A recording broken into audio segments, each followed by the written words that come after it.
The list comes from, or talks about toilet training. So the question is really, how do you toilet train for bowel movements? So, the child is toilet trained for urine and toilet trained on a schedule base, but they're not toilet trained for bowel movements. How do you do this? This is when I ran away. Bye, good luck. Data? I mean, it's very common for bowel movements to come much later. And that's one thing I tell the parents, like they get really nervous about it, but I say, okay, don't worry. Like sometimes it could take, years after a child is urine trained to be trained for bowel movements. But you do want to be making small and consistent progress, because the last thing you want is, a 14-year-old who's not trained. So the very first thing I say is data. I need some data. So, the first piece of data I usually ask for is an ABC chart. And an ABC chart is typically for negative behavior, but we put it into place for a bowel movement because what I want to know is if there's a consistent time throughout the day that the child's usually engaging in a bowel movement.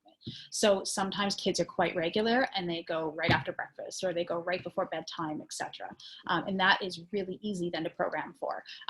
But I also want to know a little bit about, are they going 10 times throughout the day? Are they going once throughout the day, etc.?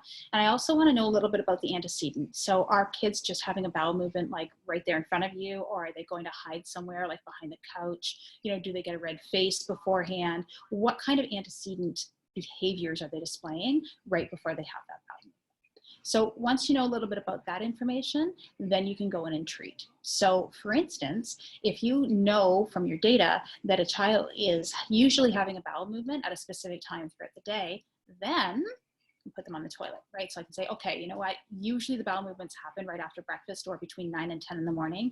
Guess what I'm going to do? I'm going to hang out in the bathroom for an hour on the toilet. I'm going to play some music. I'm going to pair the bathroom with reinforcement, etc. And I'm going to have a massive motivator when the child even appears to start going on the toilet. Mm-hmm.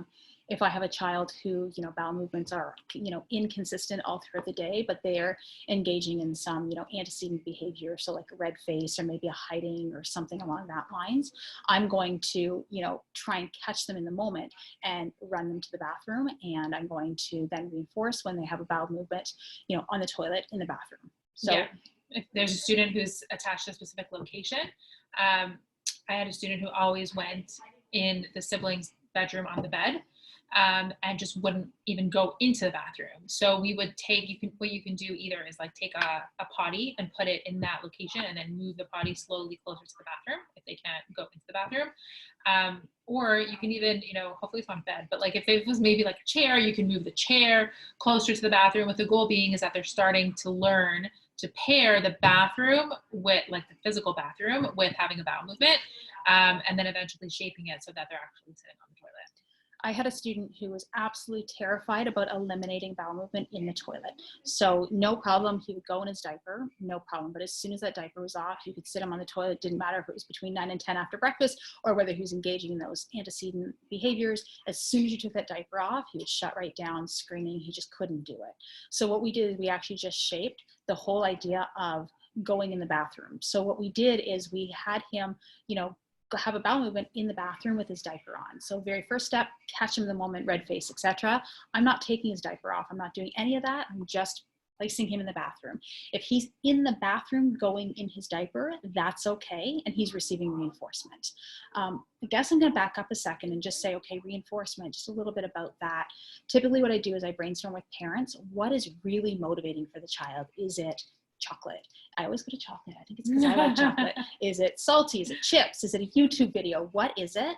And if they can try and limit access. So we're looking for satiation deprivation here, right? So if the child, if parents can limit access to that motivator and then only give that preferred item or activity upon, the appropriate behavior, that usually reinforces behavior faster. So for instance, let's do chocolate, please. It's easy. Having a child go just in the bathroom, not, in a diaper, etc., totally great, reinforce. Once that child is consistently, eliminating in the bathroom, but in the diaper, then you have the child maybe go right next to the toilet, standing next to the toilet in the diaper, reinforce that.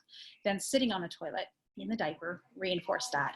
I read a study, I'm trying to remember it. I can't do that in 30 seconds or less though, who wrote it, but there is a few studies that have said, talked about cutting the diaper and physically cutting the diaper until there's no diaper left. So if the child is sitting on the toilet and the diaper eliminating, then you can cut a hole in the diaper, cut it further and further and further. So look that up as well if you're still having trouble.